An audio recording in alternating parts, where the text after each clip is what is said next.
9절입니다. 하나님 말씀은 갈라디아서 6장 9절입니다. 갈라디아서 6장 9절입니다. 우리가 선을 행하되 낙심하지 말지니 포기하지 아니하면 때가 이르매 거두리라. 아멘. 말씀 제목은 낙심을 이기는 최고의 비결입니다.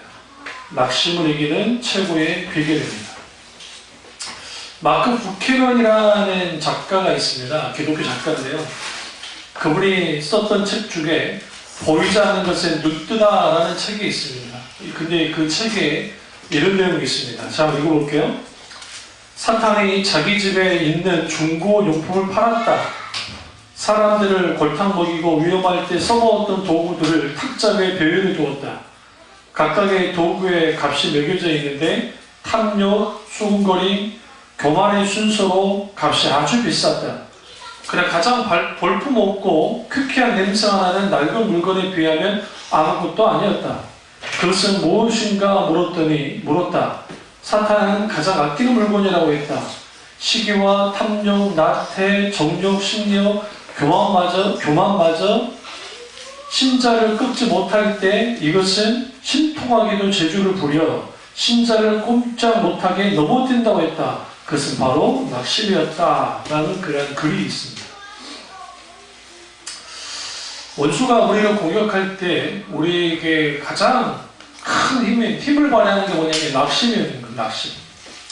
때로 육체적인 질병이 들었을 때 이번에 사고 터졌던 것처럼 여러 사고들이 터진 것처럼 그런 사고들이 났을 때 낙심하게 됩니다. 피곤한 것만 해도 우울증에 걸릴 수 있고 우리는 이렇게 착각합니다. 내가 대단하게 성공하면 그런 일 없을 거라 생각하죠. 성공하고 난 다음에 오는 허탈감이 있습니다. 그래서 그걸 통해서 사람들이 우울해지기도 합니다. 문제는 뭐냐면 사탄이 하나님의 자녀들을 누를 때 영적 전쟁에 있어서 가장 중요한 게 의욕상실, 일종의 낙심하는데 우리를 끌고 나가는 겁니다. 사탄의 최고의 무기는 낙심하는 거예요. 낙심. 우리 상심할 수 있습니다. 그냥 상심에서 더 위로 올라가서 낙심하게 되어지면 우리 영혼이 곤두박질해요. 어디로 곤두박질 아니야? 마치 지옥에 있는 듯한 그런 일들이 우리 가운데 있는 것을 보게 되어집니다. 주로 상심은 외부에서의 어려움을 닥칠 때 겪게 되고, 이 낙심하는 것은 내부로부터, 그러니까 자기 내면에서 즉각적으로 발생하는 게 이제 낙심입니다. 물론 이것도 외부적인 영향에서 되긴 합니다만 그런 게 있습니다. 그러다 보니까 우리가 낙심하게 되어지면 일단 하나님이 안 보여요. 성경 보시면 낙심했더라는 표현들이 성경에 나와요. 하나님 없이 모든 걸 했을 때. 그나마 마지막 그 낙심의 순간에 하나님을 찾으면 괜찮습니다. 그러니까 우리가 너무나 잘 아는 사사 중에 삼손이라는 사람이 있는데 그 삼손이 들릴라의 꾀임에 넘어가서 이제 블레셋에 잡히고 힘이 빠지고 눈이 빠지죠. 두 눈을 뺍니다. 그 낙심 중에 있다가 마지막 순간에 그가 주님을 찾습니다. 주님을 찾고 힘을 얻고 그가 살아있을 때보다 죽었을 때 같이 함께 죽음을 통해서 그가 더 많은 블레셋 사람들을 죽이는 것을 보게 되십니다. 낙심할 때 가장 중요한 게 뭐냐? 하나님을 찾는 겁니다. 어떻게? 낙심했다고 찾아야 돼요. 주님 제가 낙심했습니다. 그렇기 때문에 주님이 나를 어떻게 해야 된다? 붙들어 주십시오 라는 기도를 해야 되고, 인생은 바닥까지 내려갈 때 있지 않습니까? 바닥이 뭡니까? 이제는 더 이상 내려갈 수 없는 그것이 바닥이죠. 그 인생의 바닥에 딱 내려갔을 때에 사탄이 하는 일은 뭐냐면 우리를 아주 주로 밟아버립니다. 그리고 낙심 속에 빠져들도록 만드는 것을 보게 되어집니다. 그리고 오늘 갈라디아서에서 오늘 사도 바울이 선을 행하되 낙심하지 말지니라는 말을 합니다. 여기서 선을 행하는 것은 하나님 나라의 복음을 전하다가 주님을 위하다가 이런 일이 있으면 낙심하지 말아라는 것은 교훈을 주는 겁니다. 세상 사람들의 낙심하면, 잘 들으세요. 세상 사람들을 낙심하면 자기가 붙들 수 있는 게 하나도 없어요. 자기 주위에 있는 어떤 사람도 붙들 수가 없고 환경을 붙들 수도 없고 뭘 붙들 수도 없어요. 그러나 예수 그리스도를 믿는 사람은 마지막 붙들 분이 있어요. 그게 누구예요? 예수님이에요. 하나님이에요. 아니 내가 못 붙들어도 하나님은 붙들고 계세요. 문제가 뭐냐면 그 붙들고 계신다는 사실을 알지 못하니까 문제입니다. 그것을 믿지 않는 것이 문제예요. 그래서 우리가 신자가 낙심하게 되어질 때 그 낙심할 때에 일어나는 현상이 있습니다. 그것은 뭐냐면 그 하나님을 향한 시선이 달라져요. 그리고 하나님과의 거리가 달라져요. 낙심하기 전에는 그나마 그런 게 없을 때는 괜찮았는데 딱 낙심하게 되면 그 말 그대로 하나님 그분이 나를 왜 이런 환경에 이런 고난을 닥치게 했는지에 대한 원망을 하게 됩니다. 그러니까 거기서 있게 되는 게 뭐냐? 낙심하는 거죠. 낙심. 그러면 이 낙심하는 그 낙심이 왜 일어나느냐? 인간이 약하기 때문에 그렇습니다. 만약 인간이 강한 존재라고 한다면 낙심하지 않겠죠. 근데 우리는 강하다고 생각해요. 아니요. 강한 게 문제가 아니에요. 모든 인간은 낙심하게 돼요. 이번에 아이돌 그 친구도 아주 자신감이 넘치는 친구였어요. 그러니까 어떤 프로그램을 봤을 때 보아하고 나왔었는데 그때 제가 그 생각을 했거든요. 그 친구를 보면서 저 친구는 너무 강해서 부러지겠구나. 저보다면 여지없이 부러져. 그러니까 우리 생각에 그쪽이 세계적인 스타가 된 싸이 같은 말 하잖아요. 그 싸이 같은 친구들이 아주 낙천적이고 막 그러잖아요. 그런데 그 엄청난 성공을 했어도 우울증이 왔다잖아요. 공황장애가 왔었다잖아요. 그 왜 왔겠어요? 그 엄청난 성공을 거뒀는데 또 성공을 해야 되잖아요. 그것에 대한 주각감이 너무 눌리는 거예요. 그 엄청나게 성공한 친구가. 그게 인간이에요. 그게. 인간이 잘났다고 할 필요가 없어요. 그래서. 그러면 낙심하면 있게 되는 현상 중에 하나가 뭐냐면 첫 번째가 피곤했습니다. 피곤해. 마음도 피곤하고 육신도 피곤해져요. 아니 특별히 그게 뭐 크게 내가 바쁘게 지내지 않았는데도 피곤해요. 왜? 마음이 누르기 때문에. 문제는 뭐냐면 영적인 피로감이에요. 하나님과 나 사이에 영적인 피로감이 생겨요. 우리가 피로하게 되면 해야 될 일이 뭐죠? 주무셔야죠. 네? 주무셔야죠. 그냥 쉬셔야죠. 그게 방법이잖아요. 아니면 김종국 같은 그 친구들은 피곤하면 피곤해도 운동을 풀어버린대요. 아주 괴물이죠. 우리는 그렇게 안 할 텐데. 그 친구는 그게 피로를 푸는 거예요. 그러니까 우리가 피곤하면 쉬어야 돼요. 피곤하면. 근데 문제가 있어요. 마음이 피곤할 때, 영혼이 피곤할 때 쉬면 아주 쉬어버립니다. 이게 문제예요. 낙심될 때, 낭망할 때 주님 앞에 나와야 돼. 네, 정말 나와야 돼. 이걸 시편 기자가 말합니다. 내 영혼아 어찌하여 낭망하는가? 자기 자신을 향해서 그러잖아. 네가 왜 낭망했니? 왜 낙심했냐? 내가 주의 얼굴을 바라리이다 라는 그 고백처럼 우리가 주님의 얼굴을 바라보면서 나와야 돼. 지금 가장 아픔의 현장에 있는 분들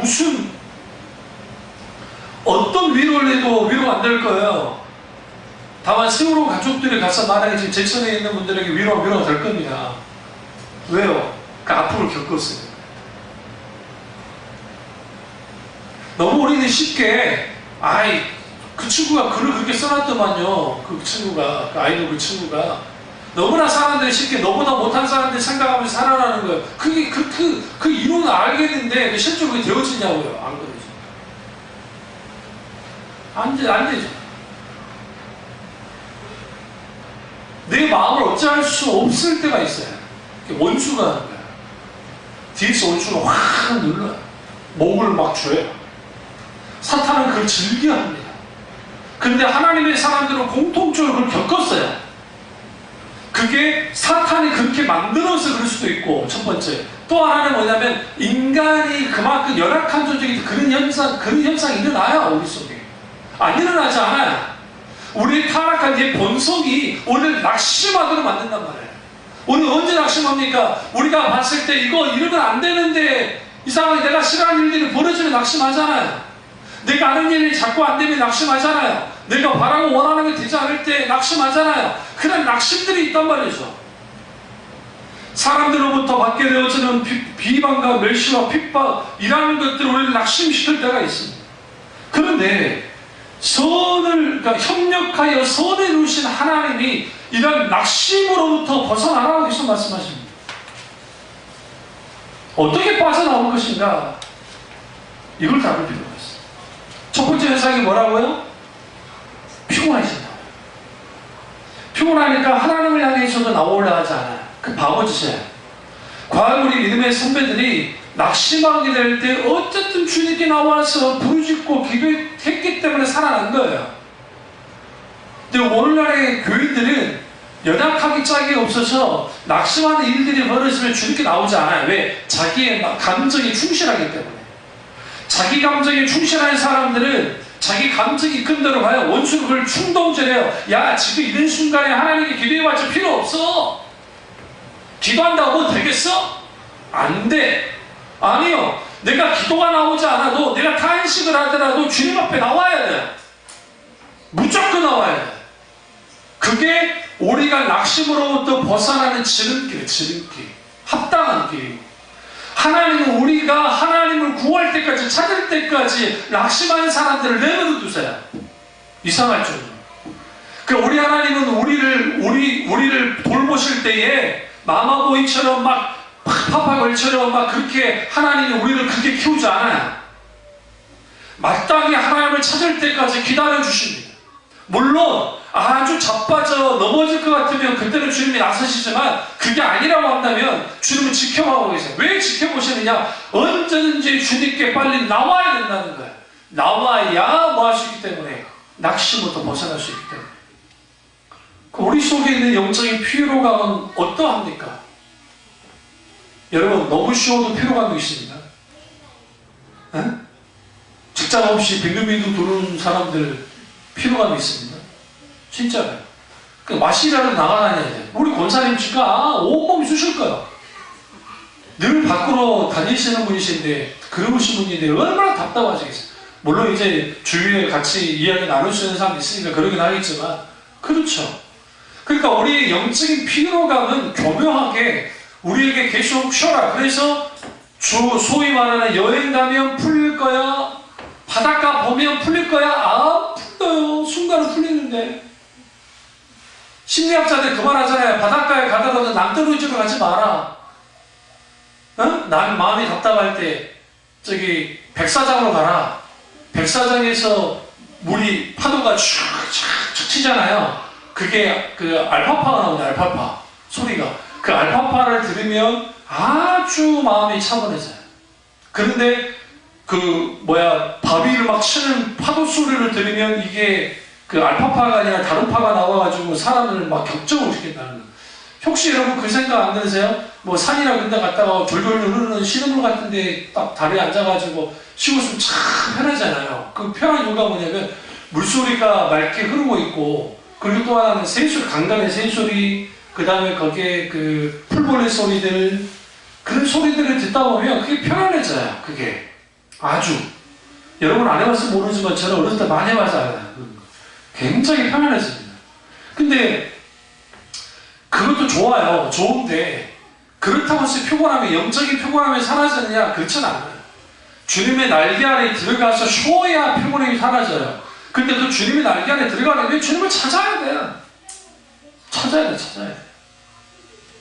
제가 목회하면서 답답했던 게 뭐였냐면, 교인들 중에 지금 기도해야 되는 사람들이 기도를 안 할 때가 있어요.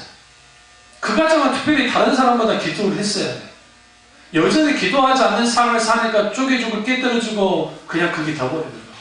그리고 그런 사람들이 예를 들어 지금 다른 데 가서 신앙생활 하고 있겠지만 그 사람들이 영적으로 그럼 회복되느냐? 절대로 회복이 안 됩니다. 뭐 하지 않으면, 주님께 나와서 기도하지 않으면.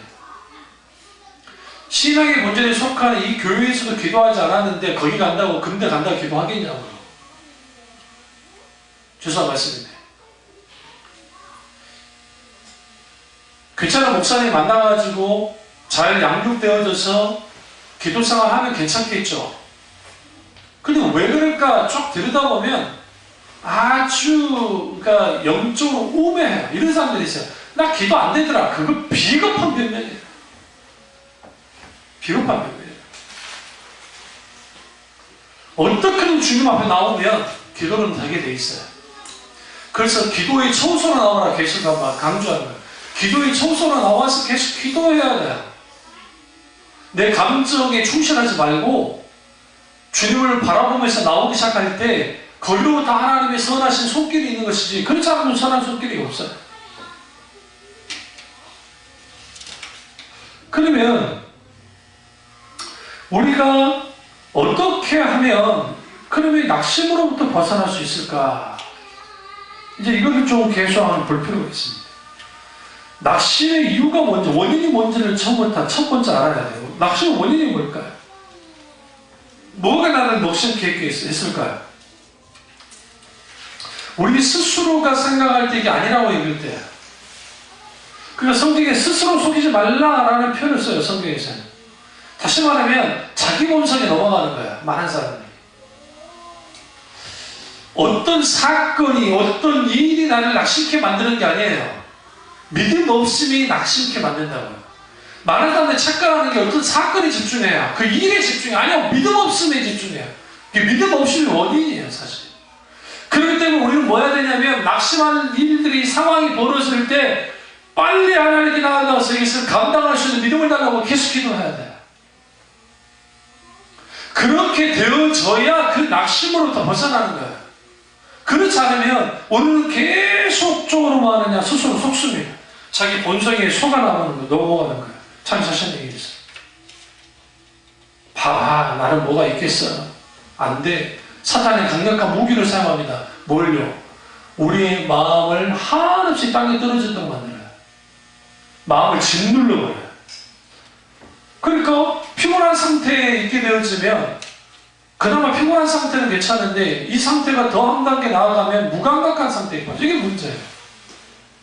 피곤함은 그렇다 치는데 이제 무감각한 상태, 영적으로 무감각 같은 상태가 되어지면 교회에 나와도 뭐 예배를 드려도 찬양을 해도 기도를 해도 말씀을 들어도 어떤 마음도 느껴지지 않아요. 무감각이죠. 그러니까 왜 사람들이 이렇게 무감각해질까? 그렇게 되는 이유가 뭘까? 가장 근본적으로 낙심 때문에요. 그 낙심하게 되어지면 사람들이 살 마음을, 살 용기를 잃어버려요. 그러면 사람들은 방어기제라는 표현을 쓰는데 심리학에서는 뭘 하느냐? 자기 방어를 내요. 그 중에 하나가 뭐냐면 회피하는 거예요. 회피하는 거예요. 회피의 방법으로서 다양한 방법들을 쓰는 거예요. 회피할 데가 없어요. 우리는 하나님께 나와야 돼요. 여러분 다윗이 이 사울로부터 우겨싸임을 당하고 이제 포위를 당했을 때 이제 잡히면 죽는 거잖아요. 얼마나 낙심되겠어요? 여러분한테 낙심 안 되겠어요? 이제 조금 있으다가 잡혀 죽을 텐데. 근데 다윗의 고백 좀 보세요. 나의 힘이 되신 여호와여 내가 주를 사랑하이다. 주는 나의 요새시오 산성이시오 피난처가 되십니다. 여호와여 나를 구원하소서. 여호와여 나를 구원하소서. 지금이라도 구원하소서. 내 대적이 나를 치료하나이다. 얼마나 멋집니까? 충분히 낙심해도 돼요. 다윗은. 그런 상황이에요. 근데 왜 낙심하지 않았을까요? 믿음이 있었기 때문에. 믿음이. 결국 믿음이 있을 때에 하나님께 반응합니다. 문제는 뭐냐면 그 믿음이 없으면 피곤해지고 믿음이 없으면 이제 무감각해져요. 그러니까 피곤해지고 무감각해지면 하나님이 나와 이 바로 옆에 계셔도 뭐 하는 것처럼 느껴져요. 저 멀리 있는 것처럼 느껴져요. 하나님이 느껴지지 않아요. 이게 문제입니다.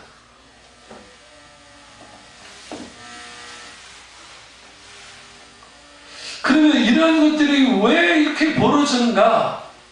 인간이 열악하기 때문에 첫 번째 그런 것이고, 또 하나는 사탄을 공격했다는 그런 것이고, 세 번째는 세상에 우리를 내버려 두잖아요. 낙심하게 만들 때가 있어요. 낙심하게. 그러다 보니까 인생을 살다 보면 좋은 일보다는 나쁜 일이 더 많은 것 같고, 즐거운 일보다는 힘든 일들이 더 많은 것 같은 그런 인생을 살아간다는 거예요. 그런 인생을 살아가다가 어떤 힘겨운 일을 만나보세요. 다 무너지지. 그때 우리가 가지고 있는 믿음은 어디 있냐고 도대체. 엿바꿔 먹을 겁니까? 써먹어야 될 거 아니에요. 왜 우리가 가지고 있는 믿음이 적재적소에 사용되지 않을까? 그 이유가 뭘까요? 믿음으로 말미암아 살지 않아서 그래요. 오직 의인은 믿음으로 말미암아 살리라 한다 같으니라. 믿음으로 사는 거예요.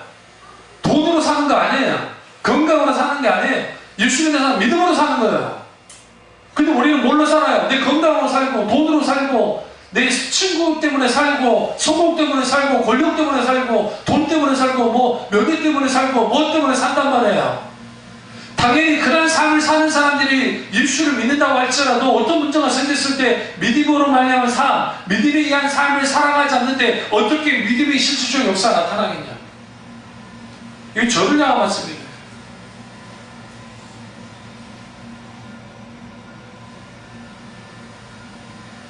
사탄은 우리를 절대로 낙심으로부터 벗어나지 못하도록 만들려고 합니다. 오늘날의 신앙의 가장 큰 맹점이 뭐냐면 사후 약방문 같은 신앙이니까 문제예요. 여러분 낙심하셨습니까? 이제 이렇게 해야 그 낙심부터 벗어날 수 있습니다 라는 것을 제시합니다. 근데 그렇게 한다고 되더는가요? 안 되죠. 여기서 낙심하지 말지니라고 하잖아요. 신자는 낙심하면 안 된다는 거예요. 이걸 원밀히 헬라 원전으로 들여다보면 낙심해서는 안 된다. 낙심할 수 없다라는 거예요. 그러나 낙심해요. 사후 야방문식에 일이 터지고 난 다음에 소입고 외양부 고치듯이 하는 그러한 것들이 얼마나 강단해서 외치고 있습니까? 제 속에도 그런 식으로 될 수도 있어요. 자체는. 사실은 뭐냐면 낭망한 것은 낙심한 것은 떨어졌다는 거예요. 하나씩 떨어졌는 거예요. 근데 떨어지더라도 주님 받치고 있으면 상관없어요. 문제는 뭐냐면 우리가 이렇게 낙심하는 그 원인들이 각기 있는데 사람마다 각기 달라요. 그 원인들이. 근데 우리는 그 원인만 찾다가 점차 그 낙심이 무엇 때문에 벌어졌는지는 모르는 거예요. 낙심은 결국은 믿음 없으면 문제이고 그 믿음을 반드시 믿음에 대한 삶을 살아가기 시작할 때 우리를 짓누르고 순간에 상실할 수는 있을지 모르지만 낙심까지는 가지 않아요. 하나님의 사람들을 보세요. 하나님의 사람들은 공통적인 특징이 있는데 상심은 해요. 그냥 낙심하지는 않아요. 뭐가 있었기 때문에요? 믿음이 있었기 때문에.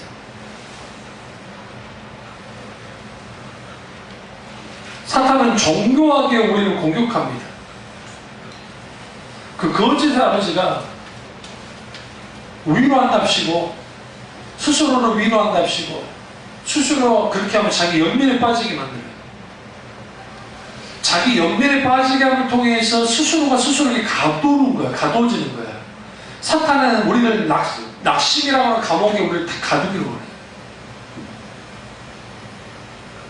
그렇게 가둬놓으면 숨을 못 쉽니다. 숨조차 못 쉽니다. 아주 초라한 사람이 되도록 만듭니다. 왜 그런 일들이 벌어질까요? 예, 사탄은 낙심함을 통해서 우리의 영혼을 뒤흔들 뿐만 아니라 하나님과의 거리, 하나님과의 어떤 그 관계 그 속에 있는 그 거리를 딱 멀어지게 합니다.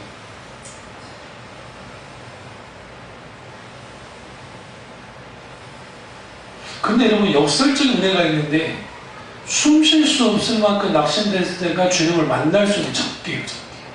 성경 보십니다. 벼랑 끝에서 주님이 우리를 만나주실 때 이상하게 하나님 벼랑 끝까지 내려놔봐요. 우리 하나님이. 왠지 아세요? 거기에서 심오한 하나님의 뜻을 알기로 해요. 근데 우리는 이렇게 기도하죠. 하나님 왜 안 막아주셨습니까? 왜 하나님 이렇게 됐나요? 그러잖아. 이번에 목사님 돌아가셨잖아요. 주천에서. 목사님 한 번 돌아가셨어요. 목욕하시다가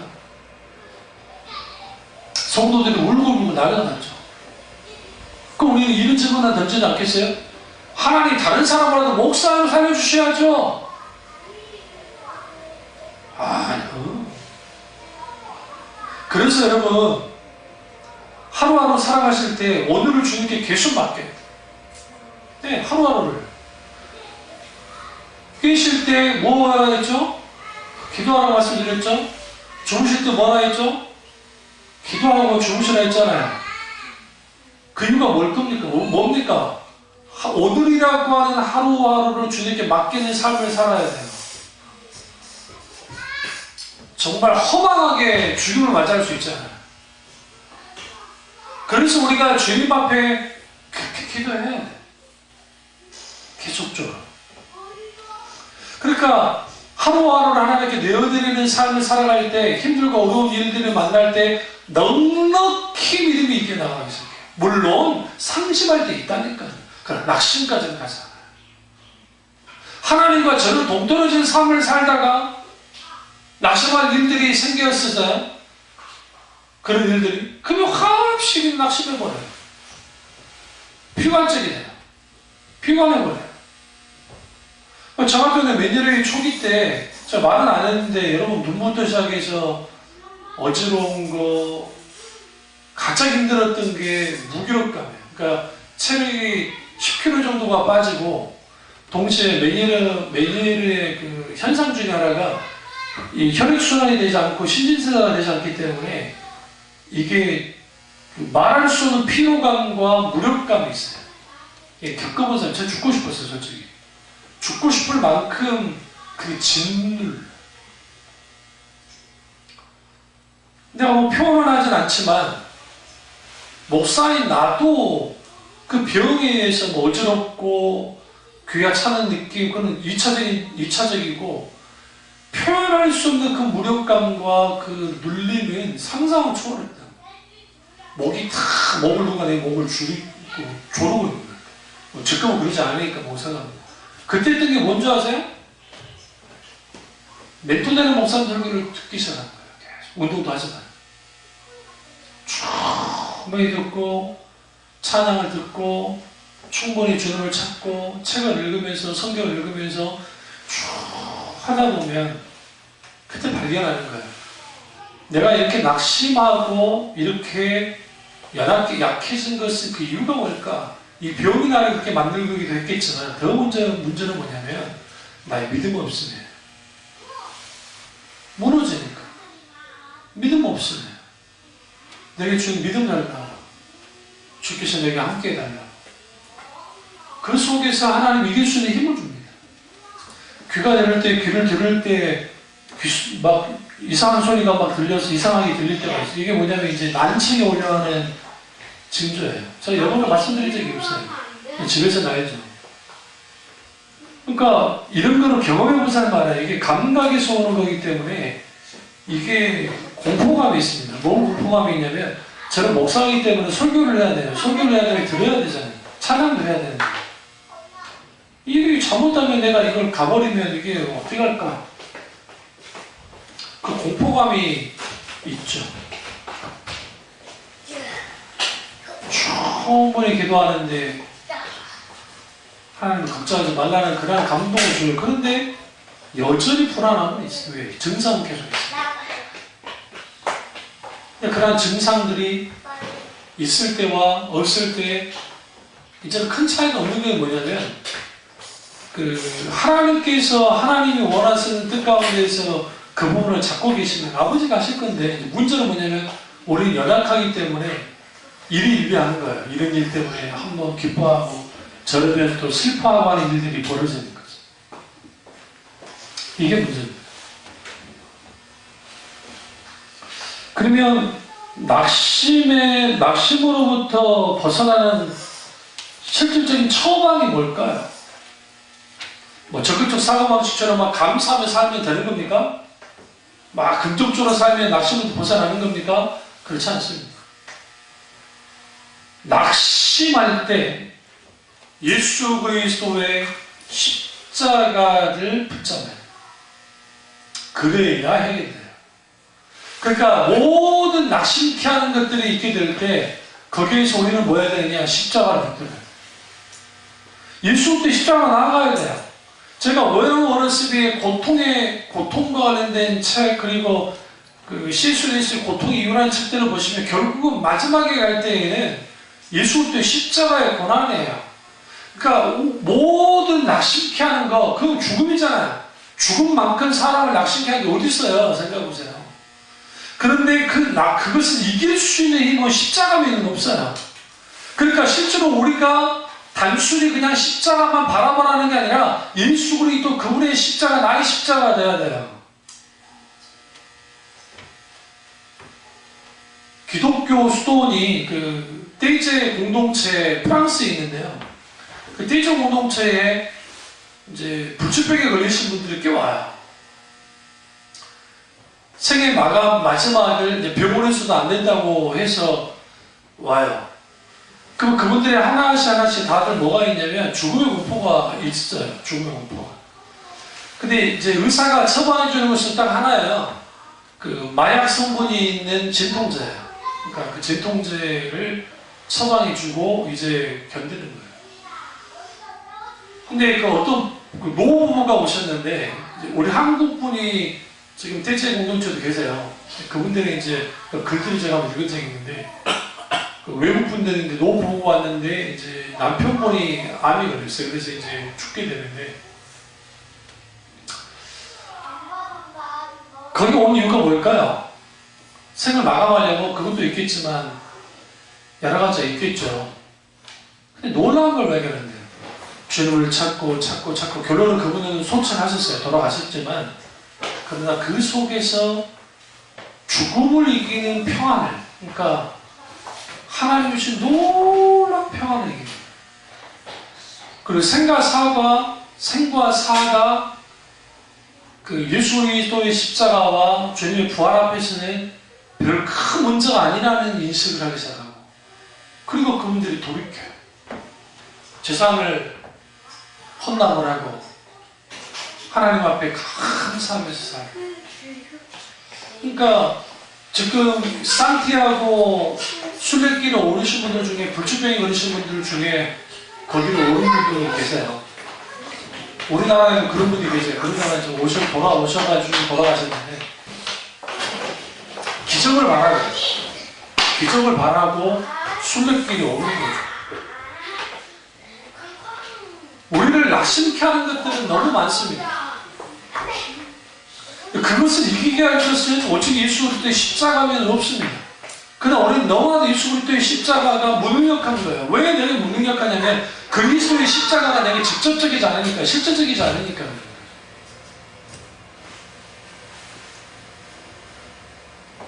재밌는 표현을 썼어요. 이게 낙심하지 말지니 뭐하지 않으면 포기하지 아니하면 때가 이름에 뭐하리라? 거두리라.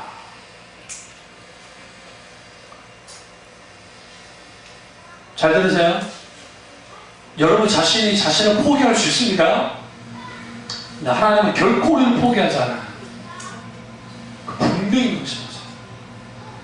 그러니까 나는 주님 손 놓을 수 있는데 주님은 절대로 내 손 놓지 않아요. 근데 왜 사도 바울이 포기하지 말라 할까요? 우리는 나 자신을 향해서 포기할 수 있는 권리가 내게 없어요. 생명 주님이 주셨기 때문에. 포기할 수 있는 권리는 하나님께 있어요. 근데 하나님 우리에게 포기하지 않아요. 그러니까 때가 이름에 말이라 거두리라 하는 그 말씀이 우리를 낙심하지 않게 만드는 거예요. 때가 이름을 걷습니다. 나를 그렇게 낙심케 했던 것이 시간이 지나면 별게 아닌 걸 알게 돼요. 그게 시간이 지나면 시간이 계속 지나다 보면 하나님 놀라운 역사가 있게 되었죠. 그 낙심케 했던 게 내게 그게 아닌 걸 안다고요. 제가 매니아라는 병이 걸리지 않았으면 저는 지금보다 더 통통해지고 이 옷도 맞지도 않아. 실을 안 살고. 그리고 더더군다나 라면 먹고 계속 하니까 고지혈증에 계속 그래서 선입병 걸릴 거 아니에요. 저녁 먹고, 저는 또 전라도 음식이 길들여진 사람이라 짜야 되잖아요. 짜고 달아야 좋은 사람이 아주 나쁜 습관이잖아요. 그러니까 그런 것을 좀 생각해보면 감사하단 말이에요. 내 몸을 더 들여다보게 되죠. 우리에게 있어서 나를 낙심케 할 수 있는 것은 사실은 없다. 뭐가 있느냐? 믿음이 있는 한, 뭐가 있는 한, 일수오리고 십자가의 은혜가 있는 한, 그러나 우리는 자주 믿음으로부터 벗어나고 십자가로부터 벗어나기 때문에 낙심한다. 낙심할 때 명심하는 게 사탄이 나를 끌고 들어가려고 합니다. 그걸 명심하셔야 돼요. 즉각 우리는 뭐 해야 된다? 기도하기 싫어도, 교회 나오기 싫어도, 뭐 하기 싫어도 무조건 오는 거죠, 이렇게. 네? 명하자도 도망치는 아들 자식 찾기보다는 명하자도 엄마 잘못했어 하는 자식이 더 예쁘잖아요. 주님 앞에 나와야 돼. 그리고 기도 못하겠으면 나 기도 못하겠지만 하나님 아시잖아 하면서 우세요. 그냥 우세요. 그러면 주님이 찾아와요. 우리 광주 어머니가 그 험난한 인생을 살면서 어렸을 때 두 아들에게 가르쳐 준 게 뭐냐? 입으로 가르친 적이 단 한 번도 없어요. 어린 애들이니까 교회를 데리고 가가지고 그래서 울면서 기도하는 거예요. 어릴 때 저는 그걸 보고 자랐어요. 그런데 어느 날인가 시험 들어서 어머니가 이제 먹고는 살아야 되니까 주일송수를 못하는 직업을 가졌답니다. 그러기를 10년 동안 그러지 말라 했는데 왜 밤만 오는 거야. 단칸방에 사는데 밤만 오는 거야. 형은 군대 갔고 나 안 들게 이제 나는 또 장기 밝은 사람이라 못 들은 척했지만 그때 제가 했던 말이 있어요. 지금 어머니 이렇게 한다고 되지 않는다. 왜 함부로 줬냐? 부르짖어라. 그때 10년을 쉬어가지고 지금 그 개고생 하시는 거죠. 그래서 죽으시면서 기도하고 있잖아요. 그때 밀린 걸 다 감리하고 10년이나. 주님께 나와야 돼. 그리고 우리는 기도해야 돼. 지치고 상한 나의 맘을 주여 받아주소서. 내가 주께로 지금 가오니 버림받고 깨진 나의 영혼을 주여 받아주소서. 주여 나를 인도하소서.